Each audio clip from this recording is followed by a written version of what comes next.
Jake actually was so into his role in the movie, he was going home in his car, he'd pull up people over and give them speeding tickets on the way home. So we had to say, I'm almost not kidding, by the way. you serious? Yeah, he was so into this role, he said, I'm such a cop now, I go home, I can't sleep at night worrying about law enforcement. Well, I'm humbled to really be able to go back to the community with which I'm from and actually tell a story about someone that has redeeming qualities. It may not be reflective of that in the film, but she's still a human being that has a heartbeat, and I have a greater sense of affection for someone now that I've made it. Not in this industry, but out of the community.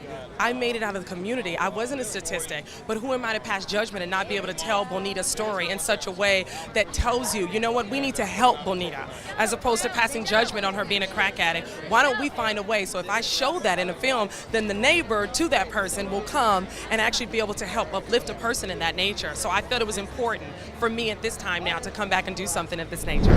We've seen films like Training Day, Boys in the Hood, other films that have used, South Central, have used Los Angeles as the backdrop. But I mean, every time you see these stories, it plays out a little differently. Because these problems and these things that are being on the big screen are part of real life here. The gang stuff is real.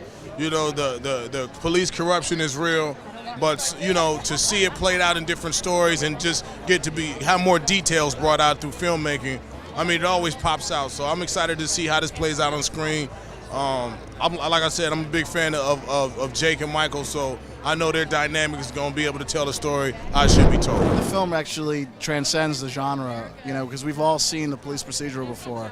But what makes this unique is these two individuals that are just ordinary guys. And I think that's what the strength of the movie is. It's not necessarily about the minutiae or the mechanics of the police procedural that you've seen before. This is about two men in battle. They could be in Iraq, they could be in Afghanistan, they could be in South Central. That's what the film is about. It's pertinent politically now that people know and see what's happening also in Los Angeles and see what's happening in terms of the relationship with Mexico and the United States.